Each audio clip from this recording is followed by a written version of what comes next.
Hi friends, నేను మీ Nagarjuna Sagar మహేష్ని. Friends అందరూ బాగున్నారు ఫ్రెండ్స్, మీరు అందరూ బాగుండాలి, మీ అందరిలో మేము ఎప్పుడు ఉండాలి ఫ్రెండ్స్. ఈ రోజు అయితే మన వీడియో వచ్చి కొత్తగా చేపలు, ఈ కొత్త రకం చేపలు చూడండి ఫ్రెండ్స్. మీరు అందరూ చూశారు కదా ఫ్రెండ్స్, దీన్ని మా దగ్గర అయితే జిలాబీ అంటారు ఫ్రెండ్స్. ఒక్కరోజు చేప లేకపోతే మాకు ముద్ద దిగదు, ముక్క లేనిదే ముద్ద అయితే దిగదు కాదు ఫ్రెండ్స్. కూరగాయ షాపుడు డైలీ కూరగాయలు తింటాడో లేదో తెలదు, కానీ చికెన్ షాపుడు డైలీ చికెన్ తింటాడో తెలదు. కానీ మా చేపలోడు మటుకు చేప లేకపోతే అస్సలు ఒకరోజు కూడా అన్నం తినడం, ముద్ద లేనిదే ముక్క దిగదు. మరి ఎలా తయారు చేయాలో మీకు తెలదు కదా, ఇది చాలా జాగ్రత్తగా ఉండాలి ఫ్రెండ్స్. ఎందుకంటే చూసారు కదా ముళ్ళు ఎంత రఫ్గా ఉన్నాయో. దీనికి ఒక ముళ్ళు అయితే ఉండదు ఫ్రెండ్స్, పొట్టకాడ కూడా ముళ్ళులు అనేవి ఉంటాయి. తెల్లని వాళ్ళు అయితే అస్సలు చేసుకోలేరు, ఎందుకంటే ఇవన్నీ చేరి కోసిపోతాయి ఎక్కువ శాతం. అందుకని మీకు చూపిద్దామని వీడియో. చేప కోసేటప్పుడు ఎలా పట్టుకోవాలి, ఏ విధంగా అయితే మనం చేప కోస్తే చూడండి ఫ్రెండ్స్. ఇలాగా మనం రెక్కలు మొత్తం ఇలా కోసుకొని నైస్గా చూసారు కదా.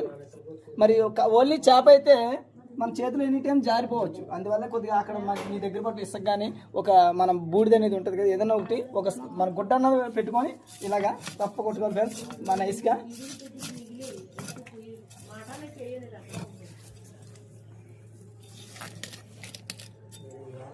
చేప తయారు చేయాలంటే మా చేపల తర్వాత ఫ్రెండ్స్, ఇది మాకు విద్య.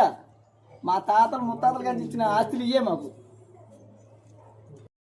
నేనైతే 3 చేపలు అయితే నేను రెడీ చేస్తున్నాను ఫ్రెండ్స్. అయితే ఇప్పుడైతే మనం 4 మూల రెక్కలని అన్నీ తీసాను. మరి చేపలు అయితే కొంతమంది ఎక్కుతో కడుక్కుంటారు, మనం ఎక్కుతో కడిగినా కౌసం మీద ఉంటుంది కాబట్టి ఫ్రెండ్స్ కొద్దిగా ఇలాగా లైట్గా మనం కొద్దిగా గరుకున్న బండ మీద నైట్కి ఇలా లైట్గా పామితే అది కొద్దిగా పొలుసు ఉన్నది వెళ్ళిపోద్ది. ఆ తర్వాత మనం సాల్ట్ వేసి బాగా కడుక్కుంటే చాలా బాగుంటుంది, నీట్గా అవుతుంది. చేపనైతే నేనైతే కొద్దిగా బండకేసి అటు ఇటు రఫ్ అయితే అడిచాను.